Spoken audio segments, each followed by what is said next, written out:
शुभ सकाल पिलामाने। आज आमे तृतीय श्रेणी भाषार काहार केते गुण विषय रे आलोचना करिबा। पिलामाने कहिलो तुमे समस्ते गप सुनिबाकू भल पाओ? निश्चित भाबरे सबु पिला गप सुनिबाकू बहुत भल पाआंती। तमे पिलामाने पाठ पढ़िबाकू विद्यालय को जाइथाओ। आउ सेठी तमर गुरुजी गुरुमा माने खेल कूद गप विभिन्न प्रकार रे तुमको पाठ पढ़ाई थांती। आउ सी गप माध्यम रे तमे नुआ नुआ कथा सबू शिखि थाओ। ठीक सेमिति बणर एक पाठशाला। आउ सेठी तम परी कुनी कुनी जीवजंतु माने पाठ पढ़ुतिले। कहिला देखी बणरे किए सबू रही थांती? बणरे बाघ भालू कंकोड़ा मांकड़ हाथी समस्ते रही थांती। आउ सेई पाठशाला रे बाघ गुरुजी पाठ पढ़ौतिले। आसिलो देखिबा बाघ गुरुजी कौन पाठ पढ़ौचंती? बाघ गुरुजी जेतेबेले कुनी कुनी जीवजंतु मानंकु गप सुनिबा बोली कहिले, देखिलो सेमाने केमिति खुशी होउछंती।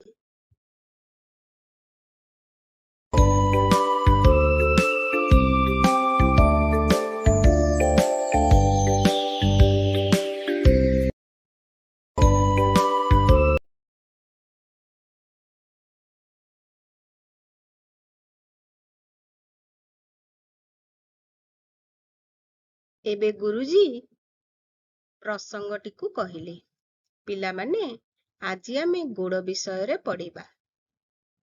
कहिलो देखी गोड़ आमर कि उपकार करे? एहा सुनी गोटे कुनी मांकड़ डेईकी आगकू आसीगला।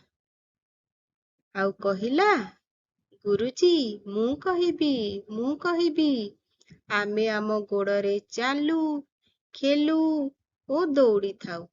मु मोर गोड़ साहाଯ୍य रे बहुत जोर रे ए डालरू से डालकू डेई पारे। तापरे गोटे कुनी सापटे आसिला।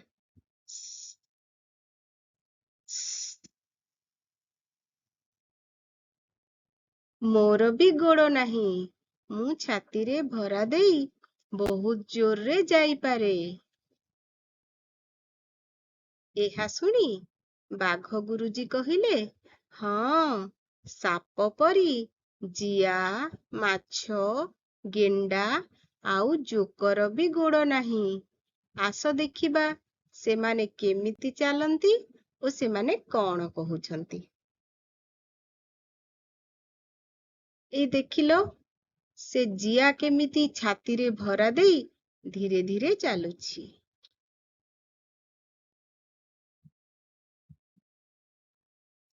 एठी देखिलो माछर भी गोड़ नाही, से तार पक्ष ओ लांज द्वारा पानी रे पहरी थाए।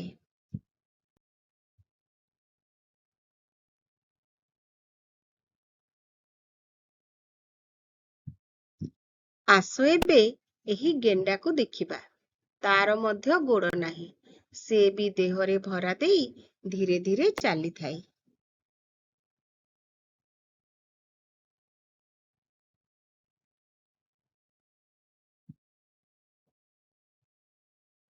देखिलो से जोकटा गोड़ नथिले भी केमिति धीरे धीरे चालुछि।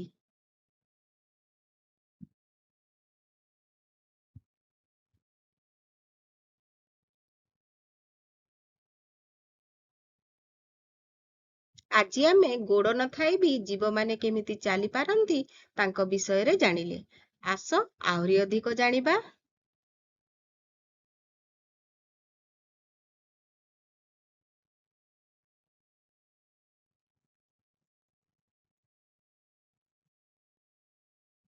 आस एबे एई घररे थिबा विभिन्न अक्षर गुड़िकु नेई जीव मानकर नाम लिखिबा।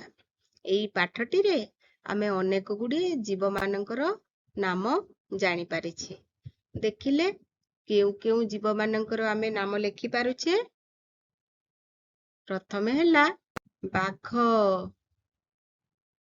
मांकड़ ଜିଆ, ଜୋକ, ସାପ ଆଉ ମାଛ। ପିଲାମାନେ, ତୁମେମାନେ ସମସ୍ତେ ବିଭିନ୍ନ ପ୍ରକାର ଜୀବଜନ୍ତୁଙ୍କର ନାମ ଜାଣିଲ।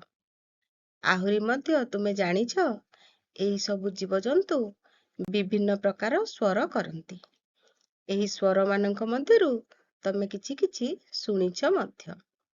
ତ ଏବେ ଆଉ ଗୋଟେ କାମ କରିବା।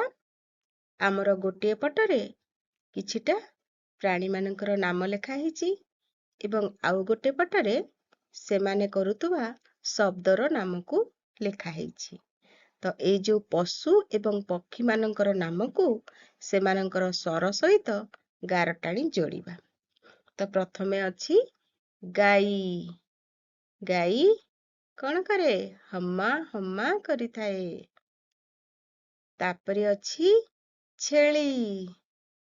ଛେଳି କେମିତି ଶବ୍ଦ କରେ କହିଲ?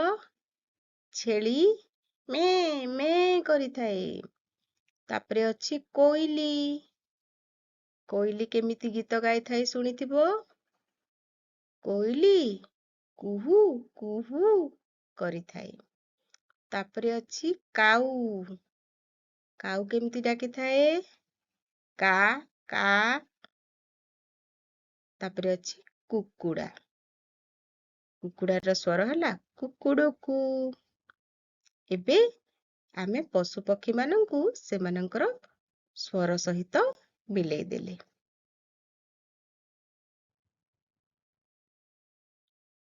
ଏବେ ଟିକେ ଚିନ୍ତା କରି କହିଲ ଯେ ଯେଉଁ ଜୀବମାନଙ୍କର ନାମ ଆମେ ଲେଖିଲେ ସେମାନଙ୍କ ମଧ୍ୟରୁ କେଉଁମାନଙ୍କର ଗୋଡ଼ ନାହିଁ? ଆମେ ଟିକେ ଚିନ୍ତା କରିବା, ମନେ ପକେଇବା। ବାଘ, ବାଘର ଗୋଡ଼ ଅଛି। ଜିଆ, ଜିଆର ଗୋଡ଼ ନାହିଁ।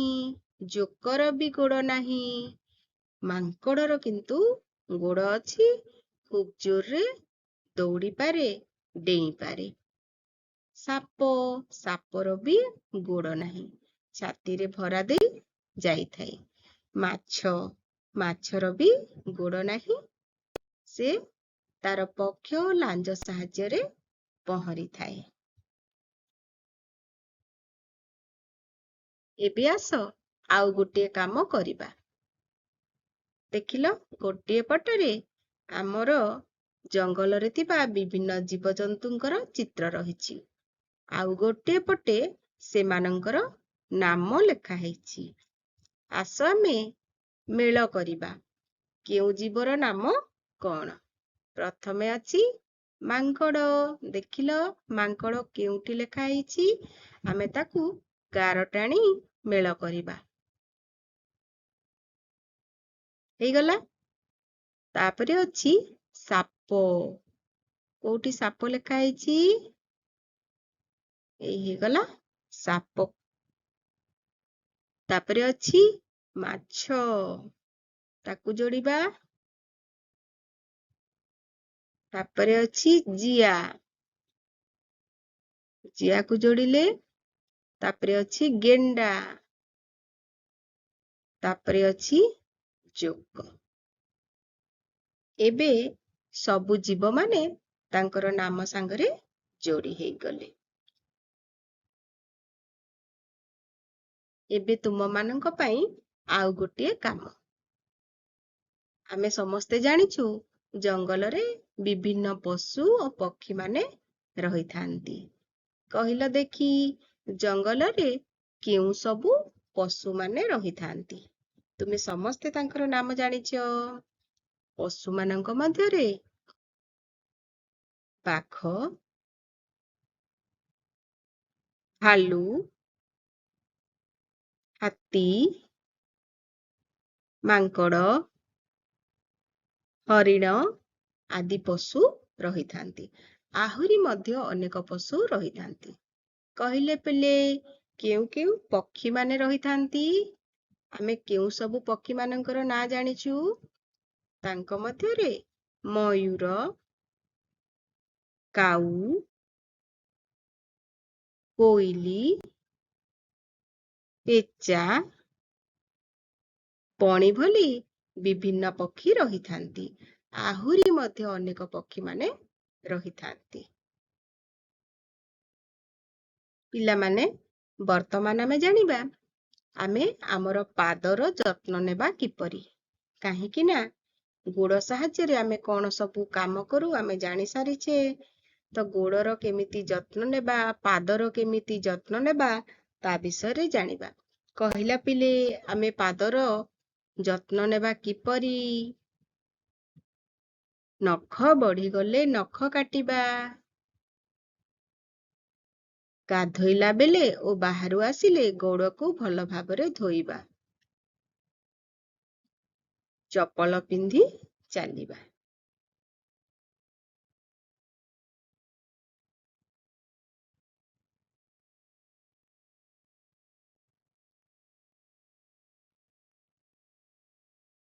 ପିଲାମାନେ, ତୁମ ସମସ୍ତଙ୍କୁ ଚିତ୍ର କରିବାକୁ ଭଲ ଲାଗେ। ଏବେ ତୁମ ପାଇଁ ଗୋଟିଏ ଚିତ୍ର କରିବାର କାମ ରହିଛି। ତୁମେ ଦେଖିଥିବା ବଣର ଜୀବମାନଙ୍କର ଚିତ୍ର କରିବ ଏବଂ ରଙ୍ଗ ଦେବ।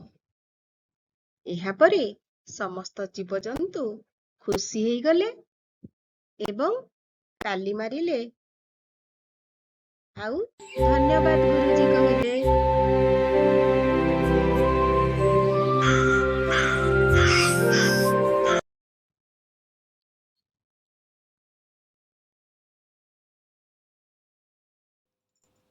ପିଲାମାନେ, ଆଜି ଆମେ କାହାର କେତେ ଗୋଡ଼ ବିଷୟର କିଛି ଅଂଶକୁ ପଢ଼ିଲେ। ଆଶା କରୁଛି ତୁମ ସମସ୍ତଙ୍କୁ ଗପଟି ବହୁତ ଭଲ ଲାଗିଥିବ। ଧନ୍ୟବାଦ ପିଲାମାନେ। ଖୁସିରେ ଶିଖିବା ସମସ୍ତଙ୍କର ଅଧିକାର। ନମସ୍କାର।